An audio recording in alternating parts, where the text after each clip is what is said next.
بالله السميع العليم من الشيطان اللعين الرجيم. بسم الله الرحمن الرحيم. الحمد لله رب العالمين. الصلاة والسلام على سيد الأنبياء والمرسلين مولانا وسيدنا وشفيع ذنوبنا وطبيب نفوسنا وحبيب قلوبنا النبي المؤيد الرسول المصدق المصطفى الأمجد المحمود الأحمد أبي القاسم محمد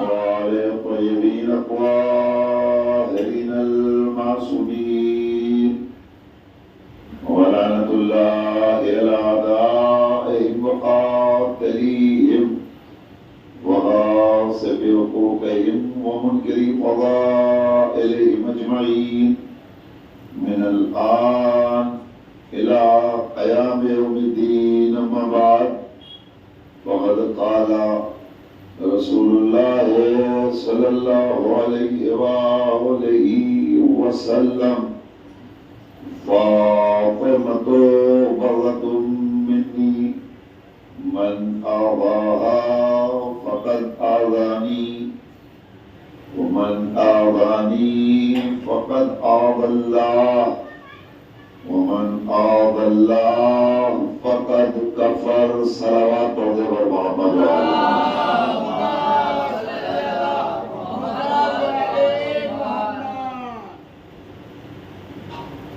صدیقہ عالمیان کے حوالے سے گفتگو آج اپنی دوسری منزل میں ہے، اور کل میں عرض کر چکا ہوں کہ شہزادی کی عظمت، شہزادی کی فضیلت سمجھنا ہمارے بس میں نہیں ہے.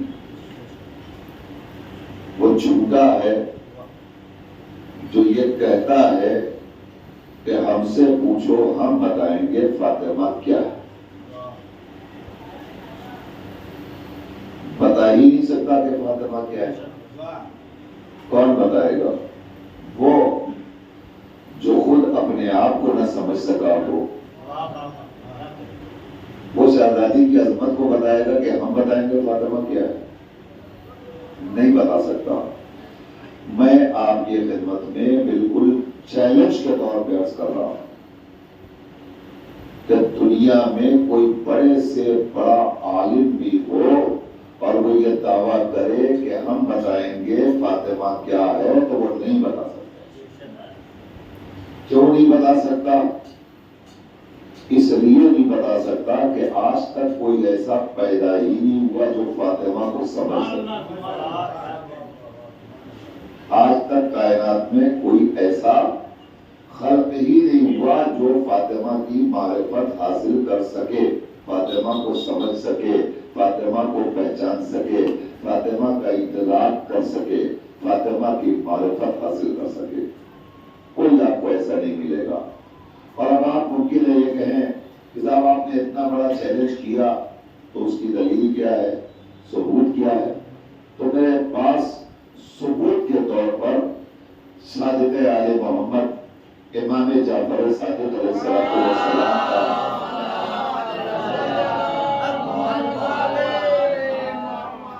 وہ قول ہے جس میں ہمارے اور آپ کے چھٹے امام نے ارشاد فرمایا: جدتی فاطمہ ہے لیلۃ القدر. امام فرماتے ہیں میری جدہ، میری دادی فاطمہ لیلۃ القدر کے مانند ہے. امام کا قول ہے، وہ بھی کلام الامام امام الکلام ہوتا ہے. امام ہوتا ہے.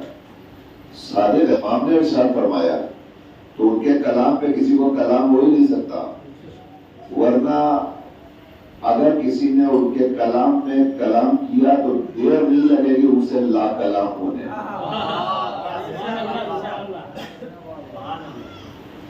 خدایا نے انہوں نے ارشاد فرمایا کہ ہماری دادی فاطمہ لیلۃ القدر کے مانند ہیں، اور انہوں نے فرمایا کہ لیلۃ القدر ہے فاطمہ.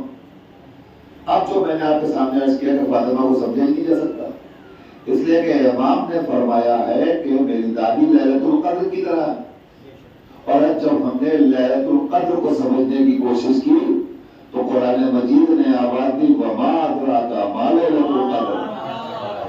ہمارے یہاں محمد بھائی ادھر سامنے آ جائیے، ذرا سامنے آ جائیے، اس لیے کہ کیمرہ تو اچھے اچھے لوگوں کو دکھاتا بھی ہے چھپاتا بھی ہے. تو قرآن مجید میں سورہ قدر کی آپ مسلسل تلاوت کرتے رہتے ہیں. آپ اس میں کیا پڑھتے ہیں؟ بسم اللہ الرحمن الرحیم انا انزلناہ فی لیلۃ القدر. اس کے بعد فوراً وما ادراک ما لیلۃ القدر، اور تم کیا سمجھو کہ لیلۃ القدر کیا ہے، تم کیا جانو کہ لیلۃ القدر کیا ہے. تو جب قرآن نے خود اعلان کر دیا کہ تم جان ہی نہیں سکتے کہ لیلۃ القدر کیا ہے، اور چھٹے امام نے کہا ہماری دادی لیلۃ القدر کے مانند ہے. امام کہہ رہے ہیں فاطمہ لیلۃ القدر کی طرح ہے، قرآن کہہ رہا ہے تم لیلۃ القدر کو پہچان ہی نہیں سکتے. سلوات پڑھیے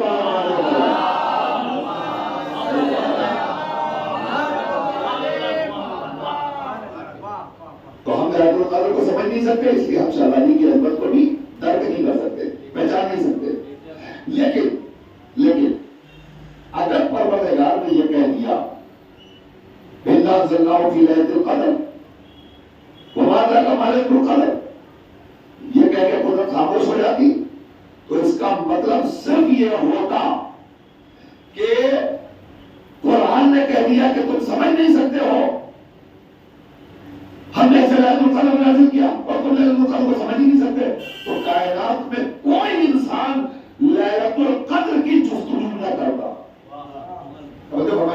لیلۃ القدر کو سمجھنے اور جاننے کی کوشش کائنات میں کوئی انسان کرتا ہی نہیں. اگر صرف قرآن اتنا کہہ کے خاموش ہو جاتا. دیکھیے قرآن نے پھر فرمایا، کہتا ہے وما ادراک ما لیلۃ القدر، تم کیا جانو کہ لیلۃ القدر کیا ہے، اور فوراً کہہ دیا لیلۃ القدر خیر من الف شہر. پھر قرآن نے کہا یہ لیلۃ القدر 1000 مہینوں کی راتوں سے بھاری ہے. توجہ، 1000 مہینے کی راتوں سے افضل ہے کیا لیلۃ القدر. اس کا مطلب یہ ہوا کہ اللہ بتانا چاہتا ہے کہ ہم نے قرآن کو لیلۃ القدر میں نازل کیا اور لیلۃ القدر 1000 مہینوں کی راتوں سے افضل ہے. اس کا مطلب یہ ہوا کہ جب لیلۃ القدر آئے تو ساری رات بیٹھ کر تلاوت کرو، عبادت کرو، ریاضت کرو، سجدے کرو، تسبیح کرو، تحمید کرو، تحمید کرو. یہ کیوں کرو؟ کہ اس لیے کہ یہ لیلۃ القدر ہے، لیلۃ القدر ہے. توجہ ہے نا، لیلۃ القدر ہے. اچھا ٹھیک ہے، تو ہم نے لیلۃ القدر سمجھ کر کے 19 کو رات میں کر لیا، شب قدر بنا لی. کہ نہیں 19ویں کو ہم نے شب قدر مان لیا، اب 21 کو پھر آؤ، 21 کو کر لیا، 27 کو پھر 23 کو پھر آؤ، 23 کو کر لیا، پھر 27 کو پھر آؤ. معلوم ہوا یہ بھی لیلۃ القدر، وہ بھی لیلۃ القدر، وہ بھی لیلۃ القدر، وہ بھی لیلۃ القدر. ایک لیلۃ القدر 1000 مہینے کی راتوں سے افضل ہے. تو جسے مسلسل لیلۃ القدر میں نہیں ہو وہ کتنی عظمتیں اور برکتیں اپنے دامن میں سمیٹ رہا ہے. تو اور کرنے کی بات ہے نا.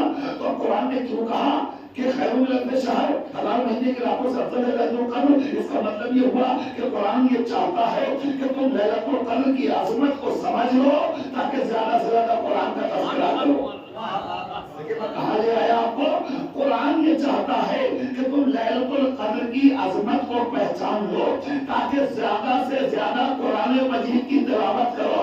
اب اب چھٹے امام نے کہا ہماری دادی لیلۃ القدر کے مانند ہے اور تم لیلۃ القدر کو سمجھ نہیں سکتے، البتہ سمجھنا چاہتے ہو تو یوں سمجھ لو 1000 مہینے کی راتوں سے افضل ہے یہ رات، تو وہ رات کہ جس میں قرآن کی تلاوت کی جائے وہ 1000 مہینے کی راتوں سے افضل ہے، تو پھر جس رات میں سیدہ کا تذکرہ کیا جانا صلوات پڑھیے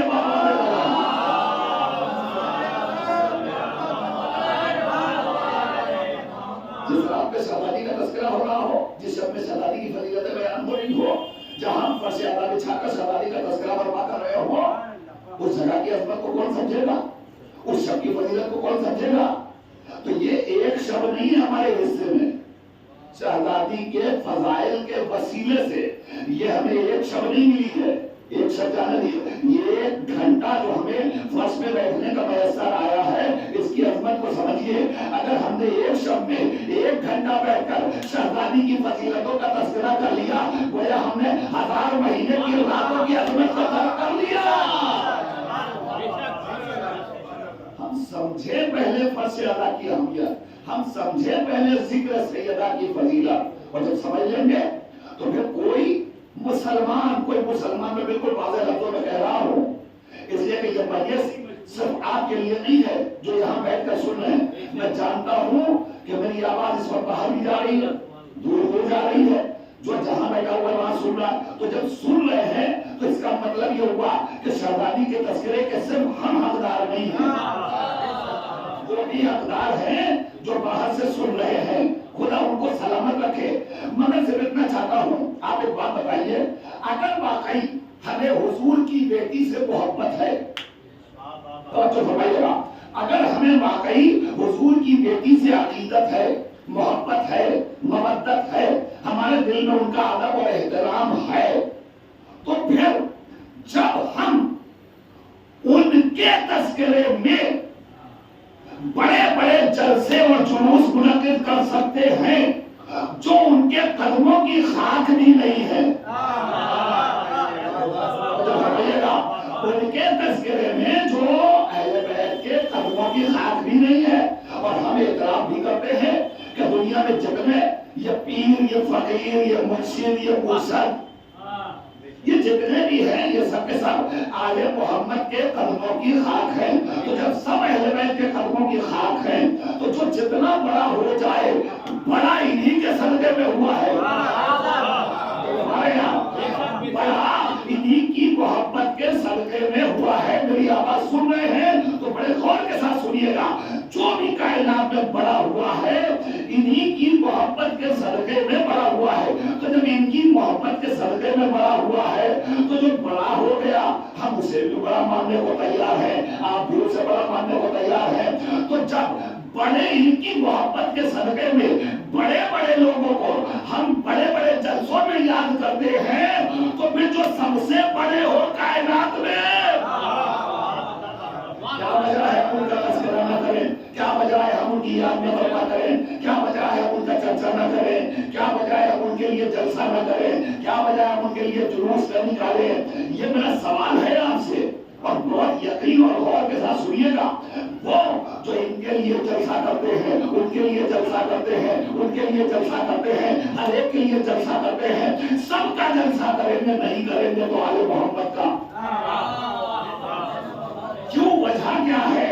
وجہ کیا؟ ہمیں کیا غور کرنے کی ضرورت نہیں ہے، ہمیں فکر کرنے کی ضرورت نہیں، خدا سلامت رکھے۔ یہ جو نئی جنریشن آ رہی ہے اس سوشل میڈیا کے دور کی، الیکٹرانک میڈیا کے زمانے کی، یہ جو جنریشن ہے اس جنریشن کے اندر جستجو پائی جا رہی ہے، یہ جاننا چاہتے ہیں، ان کے اندر فکر، ان کے اندر شعور، ان کے اندر نالج پائی جاتی ہے، اور ان میں جاننے کا جذبہ پایا، یہ پوچھ رہے ہیں۔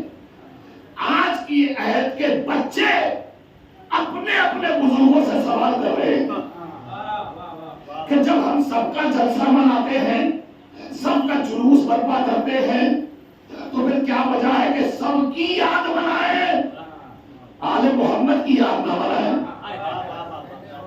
کوئی تو وجہ ہوگی، کوئی وجہ ہے، کوئی ریزن ہے، کوئی سبب ہے، آپ کو بتانا پڑے گا۔ کیوں نہیں مناتے آپ جلسہ؟ اہل بیت کا جلسہ کیوں نہیں کرتے؟ حضور کا تذکرہ ہے بالکل واضح لفظوں میں. پھر سوچئے اور نئی جنریشن ذرا سا متوجہ ہو جائے تاکہ وہ جائے اور اپنے بزرگوں سے سوال کرے. یہ بتائیے جب حضور کی وفات آتی ہے، اب میں وفات ہی کہہ رہا ہوں اس کو، تو ہم 12 وفات مناتے ہیں کہ نہیں؟ اور بڑے جوش کے ساتھ، بڑے جذبے کے ساتھ خوب جم کے مناتے ہیں. تو جب ہم حضور کی وفات منا سکتے ہیں تو حضور کے بچوں کی وفات کیوں نہیں منا سکتے؟ اچھا سارے بچوں کو جانے دیجئے. حضور کی ایک بیٹی تھی جس کا نام تھا فاطمہ. کیا عالم اسلام نے فاطمہ کو پیغمبر کی بیٹی ہونے سے انکار کیا ہے؟ نہیں مانتا عالم اسلام. اگر مانتا ہے تو پھر میرا عالم اسلام سے سوال ہے، جس کو حضور سے جتنی محبت ہے اس پر واجب ہے کہ حضور کی بیٹی کی تاریخ، حضور کی بیٹی کی شہادت کی تاریخ کو یاد رکھے، یاد کرے. نہ معلوم ہو تو بزرگوں کو دامن کو تھامے. آپ بتائیے جب حضور کی بیٹی تھی اور دنیا میں آئی تو گئی بھی، تو جو ہمارے یہاں تو پھر مشکل آ جائے گی. اپنے بزرگوں سے پوچھئے، جانے کی تاریخ بعد میں پوچھئے گا، پہلے آنے کی تاریخ پوچھ لیجئے. پہلے یہ سوال کیجئے حضور کی بیٹی دنیا میں آئی کب؟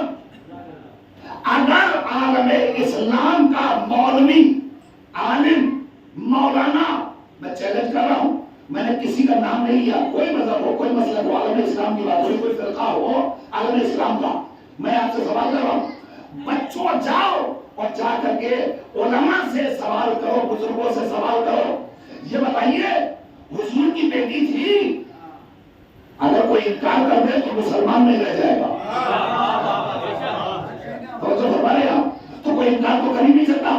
تو جب عالم اسلام سے پوچھے گا حضور کی بیٹی تھی، اور ظاہر کا وہ فوراً کہے گا تھی، بے شک تھی. تو جب بیٹی تھی، میرے بچوں سنا، حضور کی بیٹی تھی، ہاں تھی. ارے بھائی آپ جائیں گے ایک بیٹی پوچھنے کے لیے، یہ مولوی 4 بیٹیاں بتا دے گا. یہ مولوی تو 4 بیٹیاں بتا دے گا. اب جانے دیجیے، مجھے اس سے بحث ہی نہیں کرنا ہے ایک بیٹی ہے یا 4، اس میں بحث مجھے نہیں کرنی ہے. میرا سوال صرف یہ ہے، حضور کی بیٹی فاطمہ تھی کہ نہیں؟ اگر فاطمہ حضور کی بیٹی تھی تو یہ بتائیے وہ کب پیدا ہوئی؟ کیا ہمارا فائدہ نہیں ہے کہ جانے؟ ہمیں نہیں جاننا چاہیے. پھر سوال ہے ان کے غلاموں کی پیدائش ہمیں یاد ہو، ہم ان کی یاد برپا کریں.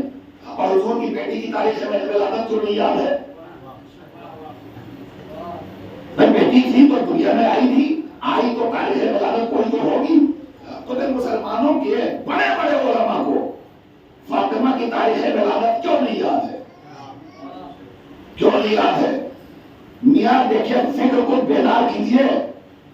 میں جو پڑھ رہا ہوں ہوش ٹھکانے لگانے کے لیے پڑھ رہا ہوں. غور کر کے سنیے گا. حضور کی بیٹی فاطمہ تھی کہ نہیں تھی؟ اگر فاطمہ حضور کی بیٹی تھی تو یہ بتائیے وہ دنیا میں کب تشریف لائی؟ ان کی ولادت کب ہوئی؟ ہمیں بتانا چاہیے کہ نہیں؟ ہمیں معلوم ہونا چاہیے کہ نہیں؟ ہونا چاہیے. تو جب ہم نے بڑے بڑے لوگوں کا جلسہ سجایا، ہم نے پوچھا یہ جلسہ کس کا ہے؟ کہ یہ فلاں کا، یہ فلاں کا، یہ فلاں کا. آج کیوں کر رہے ہو؟ کہ چونکہ آج ان کا روز ولادت ہے. تو جب ان کا روز ولادت یاد رکھا جا سکتا ہے تو حضور کی بیٹی کا روز ولادت کیوں نہیں یاد رکھا جا سکتا؟ حضور کی بیٹی کی تاریخ پیدائش کیوں نہیں یاد رکھی جا سکتی؟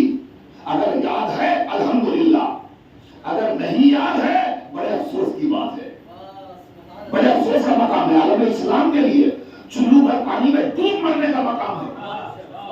ہم ان کی تاریخ ولادت جانتے ہیں مگر حضور کی بیٹی کی تاریخ ولادت بھی نہیں جانتے.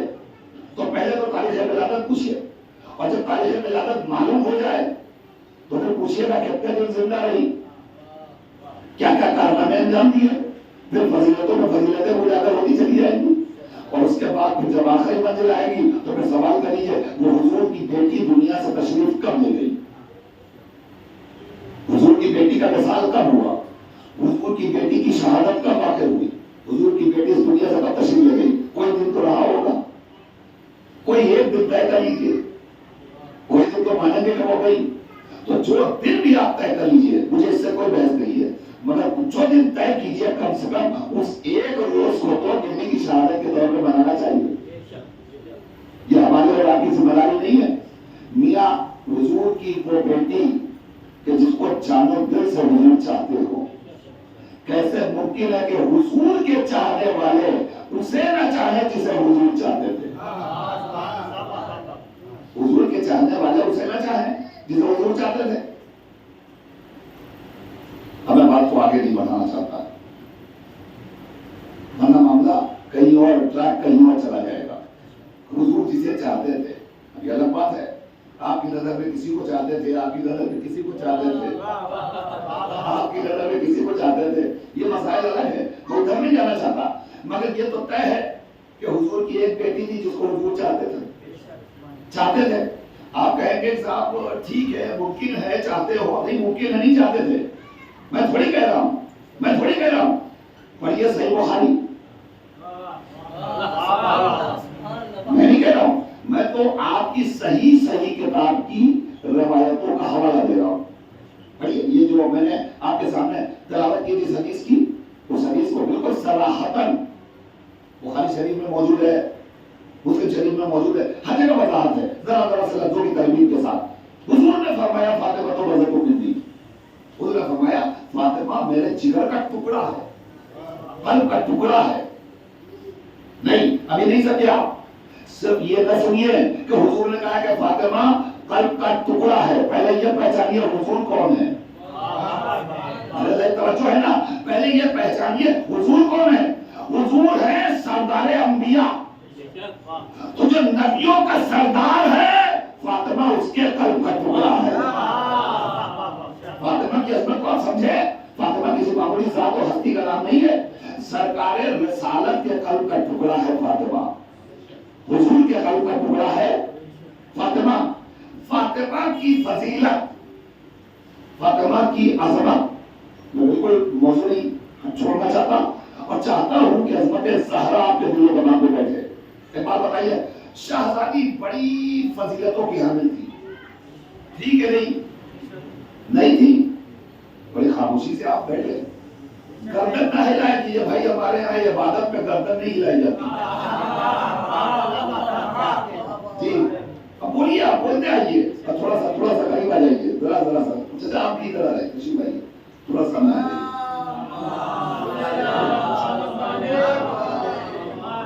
جب آپ متصل ہو کے بیٹھتے ہیں ہم سے تو ہمیں بھی مزہ آتا ہے، اور پھر آپ بھی آمادہ ہو جاتے ہیں، اور جب دیواروں سے بیٹھتے ہیں تو سستی آتی ہے۔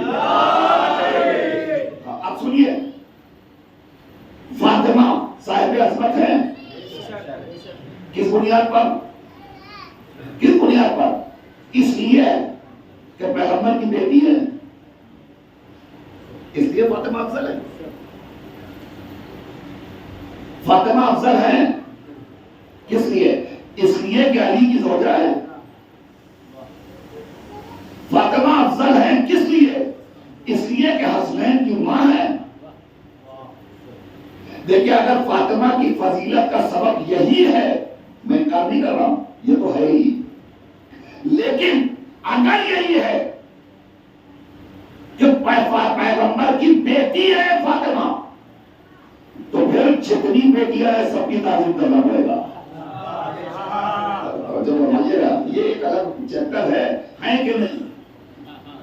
یہ ایک الگ چیپٹر ہے، لیکن تاریخ میں جتنی بیٹیوں کا تذکرہ، پھر سب کا احترام کرنا پڑے گا، سب باعظمت ہو جائیں گی، سب بافضیلت ہو جائیں گی، اس لیے کہ سب حضور کی بیٹی ہے، تو حضور کی بیٹی ہونے کی بنیاد پر سب قسم ہو جائیں گی۔ تو اس کا مطلب یہ ہوگا کہ فاطمہ صرف اس لیے محترم اور معظم نہیں ہے کہ وہ پیغمبر کی بیٹی ہے۔ ممکن ہے کہ عالم اسلام اور تاریخ کی نظر میں شاید یہی کوشش آ گیا ہو کہ پیغمبر کی بیٹی ثابت کر دیا جائے تاکہ ان کی عظمتوں کا بھی اعتراف کر لیا جائے کہ پیغمبر کی بیٹی بیٹی ہے زیادہ یہ بھی صاحب عصمت ہے. تو بیٹیاں ثابت تو کی گئی مگر فاطمہ صرف پیغمبر کی بیٹی ہونے کی بنیاد پر صاحب فضیلت ہے. اچھا تو پھر کیا علی کی زوجہ ہونے کی بنیاد پر صاحب فضیلت ہے؟ علی کی بیوی ہونے کی بنیاد پر فاطمہ صاحب شرف و صاحب فضیلت ہے. تو کیا مولائے متقیان کی پوری زندگی میں صرف ایک ہی زوجہ تھی؟ غور کیجیے گا, میں آپ کو بالکل عظمت زہرا پہ دل کو اتارنا چاہ رہا ہوں. اس وقت غور کیجیے اور فکر کیجیے, اور شہزادی کی عظمتوں کو اس حوالے سے سوچنے کی ضرورت ہے, سوچنے کی ضرورت ہے. دیکھیں صاحب عظمت تو ہیں زہرا, ہم اور آپ سب مانتے ہیں, مگر کیوں ہیں ہمیں وہاں تک جانا چاہیے نا, سرا معلوم ہونا چاہیے. نبی کی بیٹی ہونے کی بنیاد پر صاحب فضیلت نہیں, علی کی زوجہ ہونے کی بنیاد پر صاحب فضیلت ہے نہیں, اور بھی بیویاں ہیں. تو اگر صرف علی کی بیٹی بیوی ہو جانا فضیلت کا سبب ہے تو جتنی بیویاں ہیں سب کی تعظیم ویسے ہی کرنا پڑے گا جیسے فاطمہ. سب کی تعظیم واجب ہو جائے گی. تو اس کا مطلب یہ ہوا کہ نہیں پھر تو پھر ایک رخ اور بچتا ہے نہیں, چونکہ انہیں یہ شرف بھی حاصل ہے کہ یہ حسنین کی ماں. یہ کون سی بات ہوگی؟ ہر ماں اپنے بچوں کی ماں ہوتی ہے. تو نہیں صاحب یہ صرف حسنین بچے نہیں ہیں بلکہ یہ دو امام ہیں, یہ دو امام ہیں. اچھا اور پھر ان کی نسل میں بھی امام ہیں.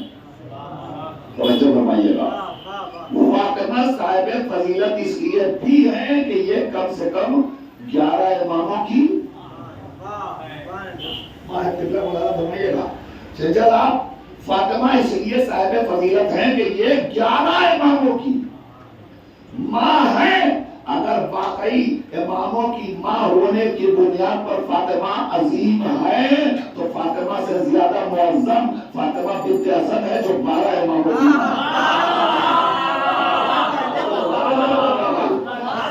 دراصل آپ کو پڑھ لیجیے بات ہونے والا.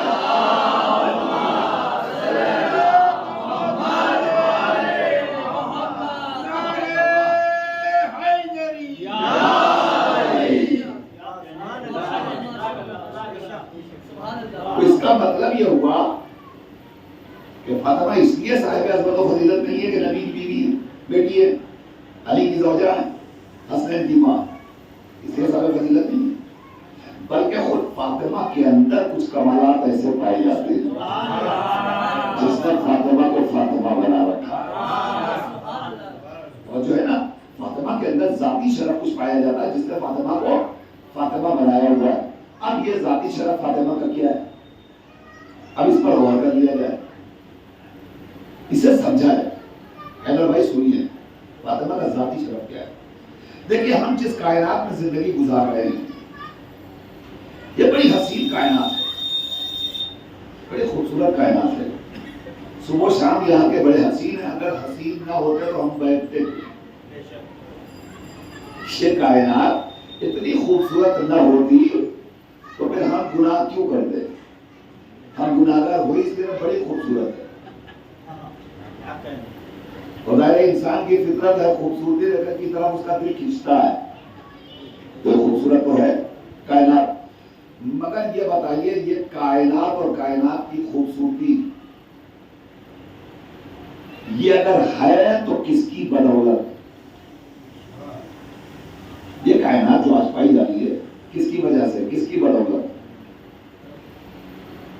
دیکھیے آپ کے سامنے ہر چیز کو وضاحت کے ساتھ بیان کرنے کی ضرورت نہیں ہے, مجلسی مجمع ہے, سنتا رہتا ہے.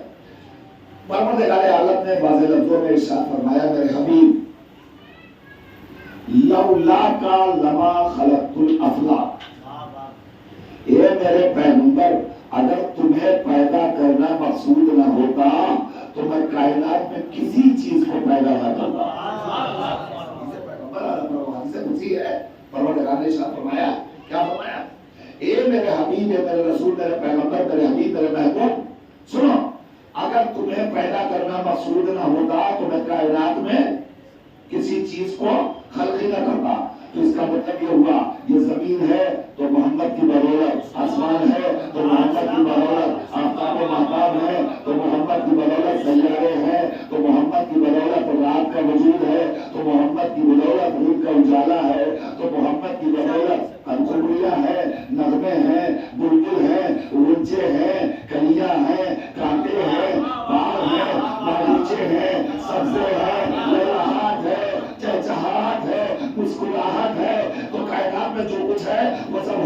صدقے میں سرکار کی بدولت لولا کا لما خلقت الافلاق، اے میرے حبیب، اے میرے پیغمبر، اگر تمہیں پیدا کرنا مقصود نہ ہوتا تو میں کائنات میں کسی چیز کو پیدا ہی نہیں کرتا۔ تو کائنات کا ذرہ ذرہ کس کی وجہ سے خلق ہوا؟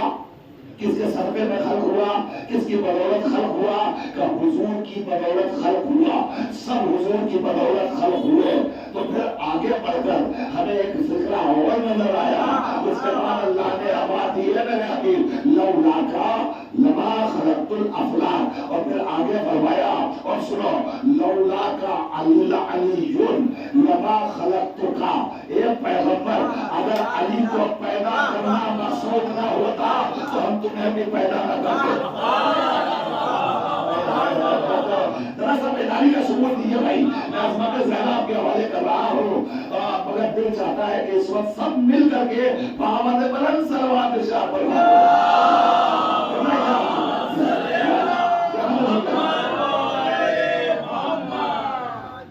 آپ یہاں آ جائے تو اچھا لگے گا۔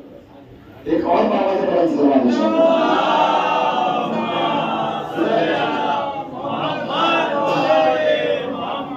ایک بار اور مل جل کر محمد بلند صلوات ارشاد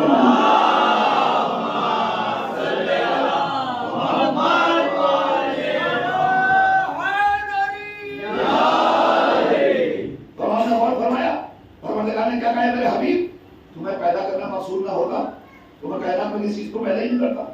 تو پوری کائنات حضور کی وجہ سے، اور پھر آگے فرمایا یہ میرے پیغمبر اگر علی کو پیدا نہ کرنا ہوتا تو میں تمہیں بھی پیدا نہ کرنا کرتا۔ پھر یہ کائنات کا ذرہ ذرہ کس کی وجہ سے؟ محمد کی وجہ سے۔ محمد کس کی وجہ سے؟ علی کی وجہ۔ تو مجھے کہنے دیجیے اب یہ زمین ہے تو علی کی وجہ سے، آسمان ہے تو علی کی وجہ سے، تو کائنات کا ذرہ ذرہ ہے علی کی بدولت۔ یہی اللہ رکا نہیں، آگے کی منزل پھر فرمایا اے میرے حبیب لولا فاطمہ لما خلقتکما، اگر مجھے فاطمہ کو پیدا نہ کرنا ہوتا اے محمد میں تمہیں پیدا کرتا، میں علی کو پیدا کرتا۔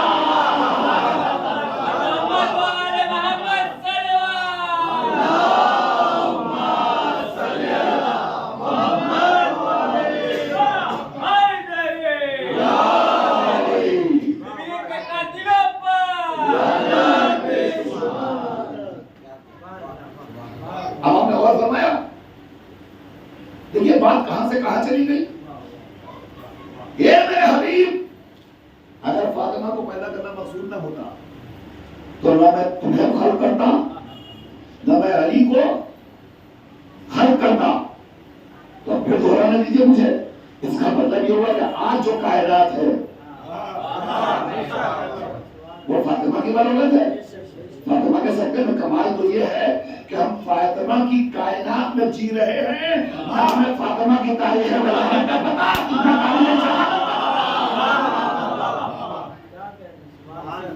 ہم ولادت کی تاریخ سے واقف ہیں، ہم شہادت کی تاریخ سے واقف ہیں، اور فاطمہ کی کائنات میں زندگی گزار رہے ہیں۔ اچھا ممکن ہے ٹھہریے، اب یہاں سے اٹھ کے جائیے تو ایسا کم ملے گا کہ کوئی آپ سے یہ کہے کہ صاحب بات بڑی اچھی تھی، کل سے ہم بھی آئیں گے مجلس میں۔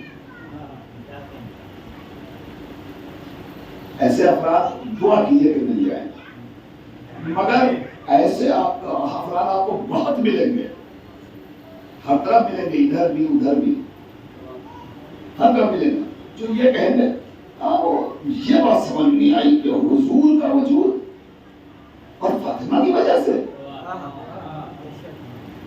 سوال ہو سکتا ہے، تو اس کی وضاحت بھی تو ضروری ہے، جو حضور کا وجود فاطمہ کی وجہ سے۔ اب سنیے، دیکھیے غور کرنے کی بات یہ ہے کہ اگر فرض کر لیجیے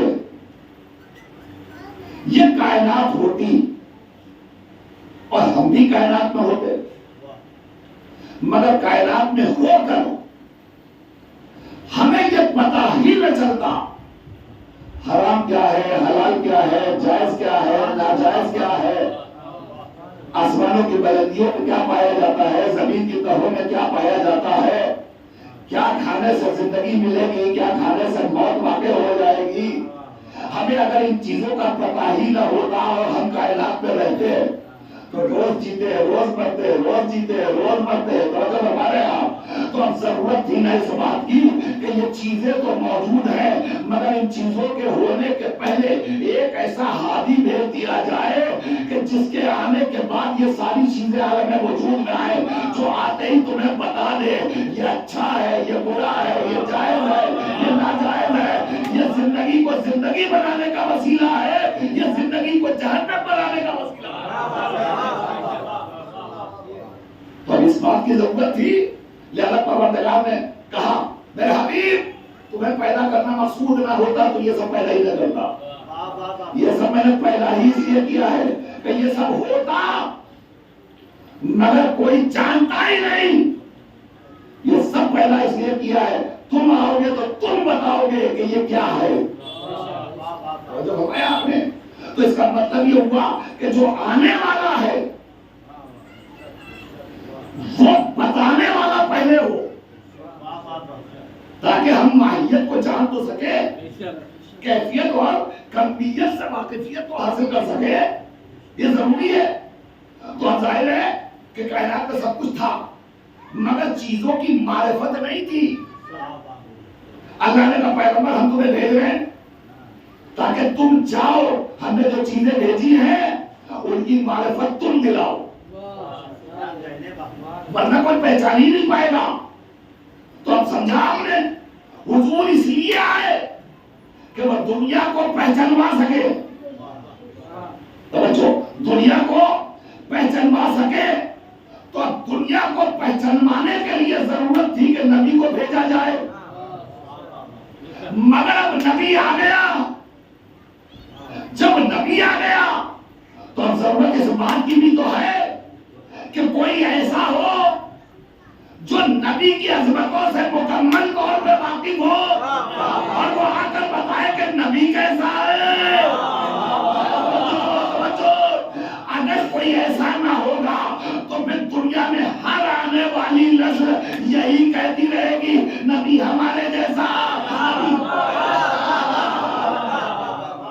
ہمارے یہاں ہر آنے والی نسل ہمیشہ کہتی رہے گی نبی ہمارے جیسا۔ لہذا اللہ نے کہا پیغمبر رکو، ہم نے علی کو بھیج دیا ہے، اگر علی نہ ہوتے تو تمہیں نہ بھیجتے، علی تمہیں بھیجا ہے، تمہارے بعد علی کو بھیجا تاکہ علی جائیں گے اور جا کر کے تمہاری عظمتوں کو محسوس کر کے دنیا کو بتائیں گے۔ دنیا کو جملہ لے لیجئے، یہ تمہیں پہچانیں گے، پہچان کر دنیا کو بتائیں گے دنیا والوں پہچانو اما جس کا غلام علی جیسا ہے۔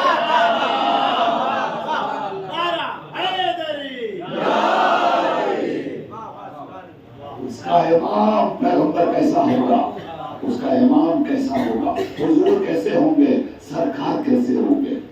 اب آپ نے سمجھا، اس لیے اللہ نے کہا اے پیغمبر علی کو نہ پیدا کرنا ہو تمہیں نہ بھیجتے، اس لیے کہ تمہیں کوئی پہچانتا ہی نہیں، تمہاری کوئی معرفت نہیں حاصل کرتا۔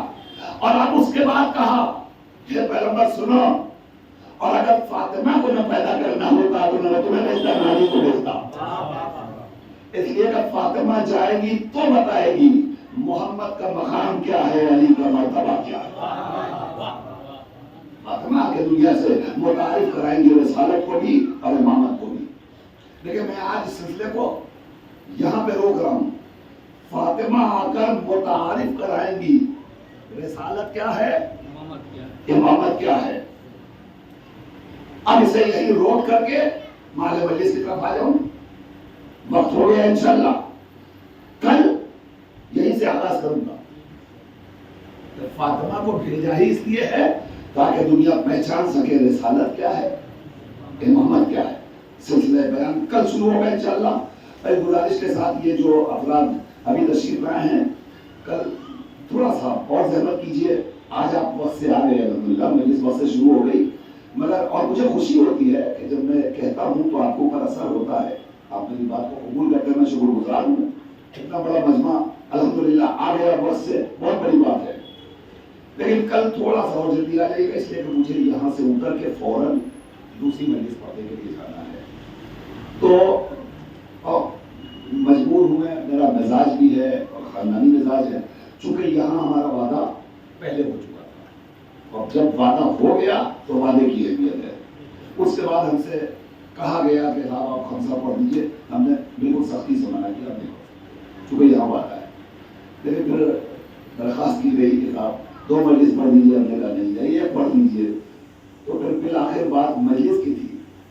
ہم نے کہا کہ ٹھیک ہے، یہاں تھوڑا سا جلدی ہم شروع کر کے اور آپ کے ہم سے پہنچ جائیں گے. تو گزارش ہے کہ اگر آپ تھوڑا سا جلدی آ جائیے گا تاکہ ہم یہاں کے بعد وہاں مجلس میں جا سکیں. شہزادی کی بڑی عظمت ہے، بڑی فضیلت ہے. لوگوں کو غور کرنا چاہیے، فکر کرنا چاہیے. صرف اور صرف یہاں آ کر سن کر واہ واہ کر کے نعرے بلند کر کے اگر آپ واپس چلے گئے اور شہزادی کی عظمت آپ کے دل میں نہ اتر سکی تو میں سمجھتا ہوں کہ یہاں آنے کا ٹھوس فائدہ نہیں ملے گا آپ کو. لہذا ہم کو مضبوط اور ٹھوس اور مستحکم اور محکم فائدہ حاصل کرنے کے لیے شہزادی کی عظمتوں کو سمجھنا پڑے گا، پہچاننا پڑے گا شہزادی کا.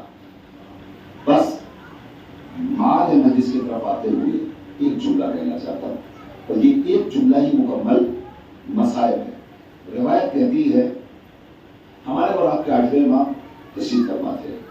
سامنے سے ایک شخص آیا، بہت خوش تھا. امام نے اسے دیکھا، دیکھ کر ایک سوال کیا کہ بھائی تو اتنا خوش کیوں ہے؟ ارباب اعظم، میں مال مجلس میں قدم رکھ رہا ہوں، روایت کا استقبال کیجیے.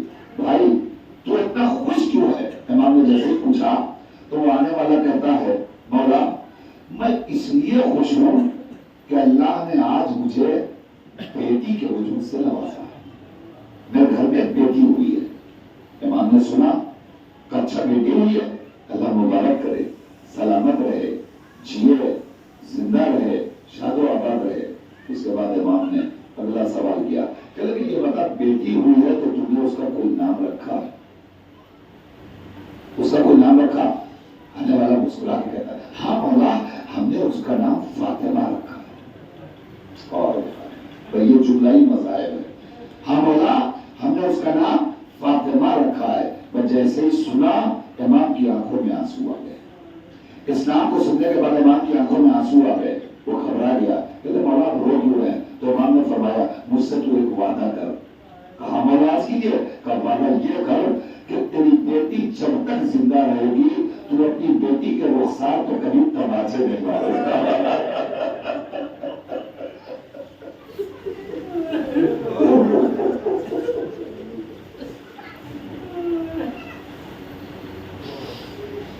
آپ نے محسوس کیا کہ یہ ایک چھوٹی سی روایت، یہ پورا مسائب ہے، پورا مسائب ہے.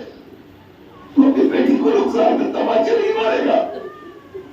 مولا کیوں ارشاد فرما رہے ہیں اپنی بیٹی کے رخسار میں تماچے نہیں مارے گا؟ میں آپ کو یاد دلاؤں جب حضور کی زندگی کے مادر زہرا حضرت خدیجہ الکبریٰ کی زندگی کے آخری لمحات تھے. حضور ام المؤمنین حضرت خدیجہ کے پاس تشریف لائے. ام المؤمنین نے پیغمبر کو بلایا، بہت ساری وصیتیں کی. ان وصیتوں میں ایک وصیت یہ بھی تھی. جناب خدیجہ کہتی ہیں میرے والی و وارث، میرے سردار، میرے آقا، مجھ سے آپ ایک وعدہ کیجیے. کہا کیا؟ کہ جب تک زندہ رہیں گے فاطمہ پہ کوئی آنچ نہیں آنے دیں گے، فاطمہ پہ کوئی اذیت نہیں ہونے دیں گے. اب مطلب کیا ہے تمہارا؟ اب فاطمہ کو کوئی تکلیف نہیں دیں گے. اب مطلب کیا ہے خدیجہ؟ صاف لفظوں میں کہو کہ زندگی میں کبھی فاطمہ کے رخساروں پر تماچے نہ ماریں گے. یہ جناب خدیجہ جانے کے پہلے پیغمبر سے کہہ رہی ہے کبھی فاطمہ کے رخسار پر تماچے نہ ماریے گا. شہزادی جناب خدیجہ کی عظمت یہاں سے اجاگر ہو رہی ہے.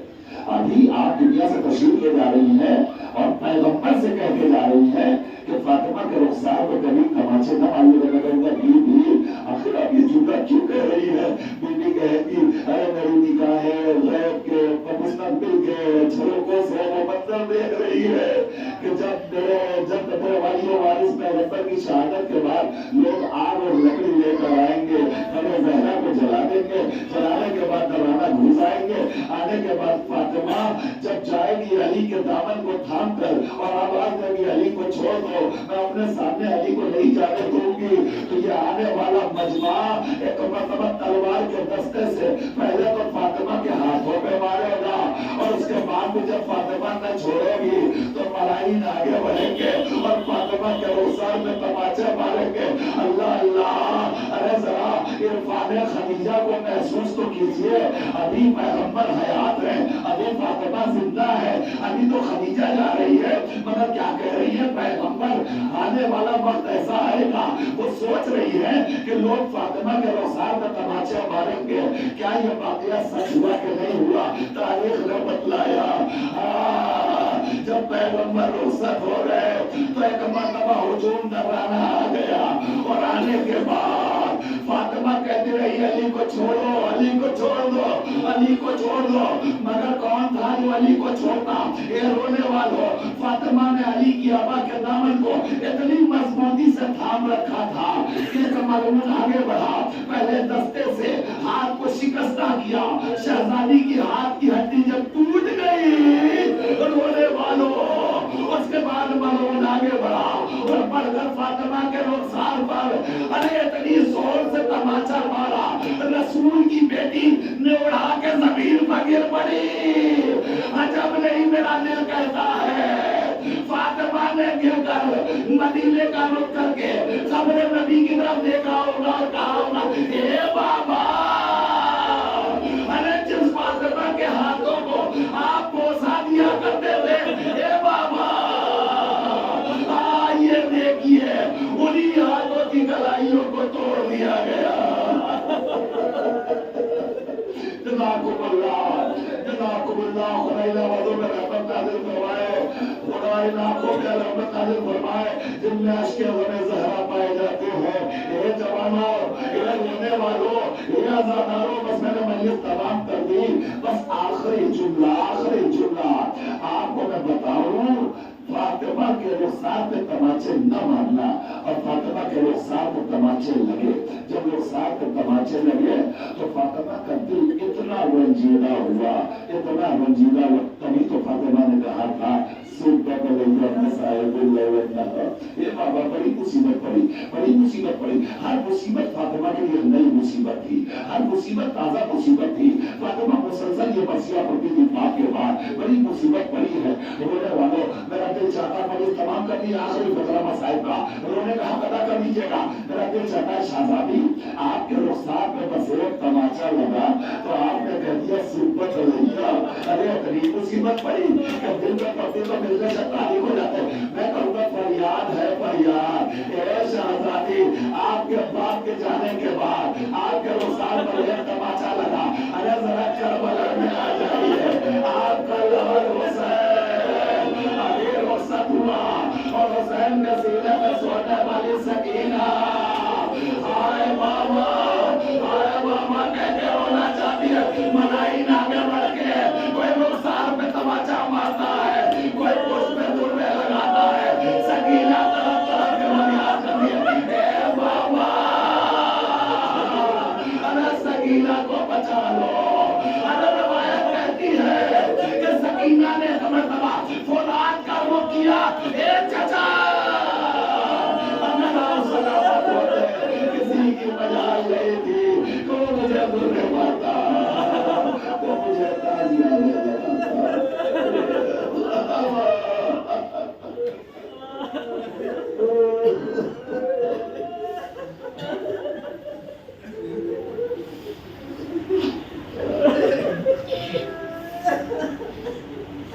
انا للہ و انا الیہ راجعون، قسم بقضائہ و تسلیما لامرہ، الہی الہی الہی بقضیہ و بیہا و بالہا و بنیہا و سر مستودع فیہا پروردگار ہماری آنکھوں سے نکلنے والے آنسوؤں کے ہر قطرے کو رومائے مقدس زہرا میں چڑھائے آئے۔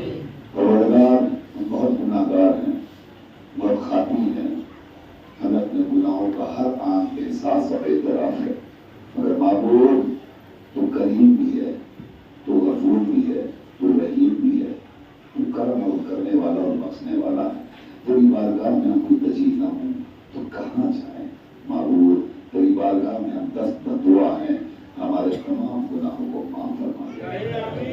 ہماری زندگی کو پاک و پاکیزہ بنا دے، ہمارے ذہن سے شیطانی وسوسے اور خناس کو دور کر دے۔ پروردگار دل دیا ہے تو دل میں صرف عشق اہل بیت نہ دے، پروردگار آنکھ دی ہے تو آنکھوں کے آنسوؤں کو، ہر قطرے کو وقف کرتے کریں محمد والے محمد کے، پروردگار ہاتھ دیا ہے تو یہ ہاتھ کبھی کسی مظلوم کی طرف نہ اٹھے، جب بھی اٹھیں تو اپنے سینے پر عزائے حسین کے لیے۔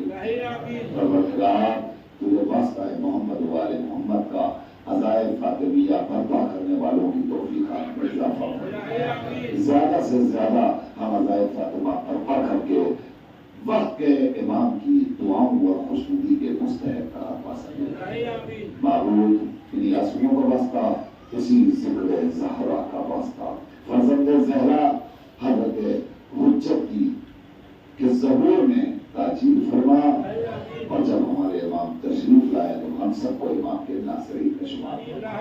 ربنا تقبل منا انک انت السمیع العلیم۔ ایک گزارش، ایک درخواست آپ قبول فرما لیں، میں آپ کو شکر گزار ہوں گا۔ جتنے افراد یہاں موجود ہیں 5 منٹ کے لیے اگر آپ یہاں تشریف رکھیں، کم سے کم جب نوحہ ہو، ایک نوحے یا 2-4 شعر میں ہم سب شریک ہوں۔